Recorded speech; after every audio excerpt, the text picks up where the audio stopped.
આયોજન પાછળનો મુખ્ય ઉદ્દેશ્ય લોકોને આધુનિક યુગની વ્યસ્તતામાંથી થોડો સમય કાઢીને ભગવાન સાથે જોડવાની તક આપવાનો છે। શિવ પુરાણ અનુસાર શ્રાવણ માસમાં પાર્થિવ શિવલિંગની પૂજા કરવાથી ભક્તોની દરેક મનોકામના પૂર્ણ થાય છે અને તમામ પાપોનો નાશ થાય છે। એવી માન્યતા છે કે સ્વયં ભગવાન શ્રી રામે પણ રાવણ સામે યુદ્ધ કરતા પહેલા પાર્થિવ શિવલિંગનું નિર્માણ કરીને પૂજા કરી હતી। જે ગ્રુપ દ્વારા 27 જુલાઈથી 23 ઓગસ્ટ સુધી આ કાર્યક્રમ ચાલી રહ્યો છે। વલથાણ કેનાલ રોડ ઉપર આવેલા જે ફાર્મમાં એક વિશાળ ડોમ તૈયાર કરવામાં આવ્યો છે, જ્યાં ભક્તો એકઠા થઈને શ્રદ્ધાપૂર્વક માટીના શિવલિંગ બનાવે છે। અહીં ભક્તો દ્વારા બનાવવામાં આવેલા શિવલિંગની દરરોજ મહાપૂજા કરવામાં આવે છે। અત્યાર સુધીમાં 3 લાખથી વધુ શિવલિંગની પૂજા થઈ ચૂકી છે।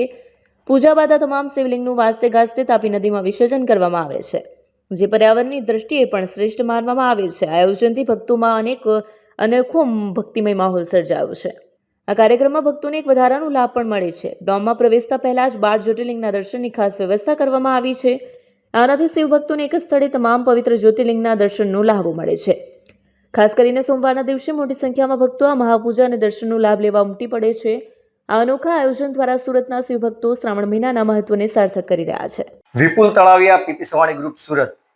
આજ રોજ અમે લાડવી ગામે જે ગ્રુપ આયોજિત જે પાર્થિવ શિવલિંગ મહાપૂજાનું આયોજન કર્યું છે એમાં આવ્યા હતા। અહીંયા જોયું તો 5,55,555 મહાપૂજાનું આયોજન છે શિવલિંગનું। એમાં અંદર પ્રવેશતા જ 12 જ્યોતિર્લિંગના દર્શન થયા, સાથે દરેક વ્યાસપીઠ છે અને અહીંયા આવતા એવું લાગ્યું કે આજે જ અમારા 4 ધામના દર્શન થઈ ગયા છે। દરેકે દરેક જ્યોતિર્લિંગના પણ દર્શન થઈ ગયા છે।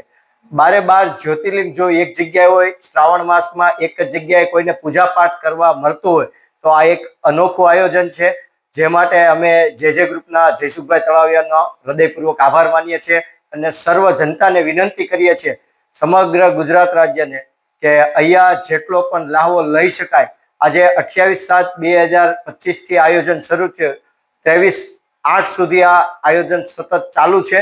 તો આપ પણ આવો અને અહીંયા દર્શન કરો। ભાઈ જે ગ્રુપ અમારું ઓવિયાણ ગામની અંદર ફાર્મ છે અને અમે ભગવાન મહાદેવના પાર્થિવ શિવલિંગનું આયોજન કરેલું છે।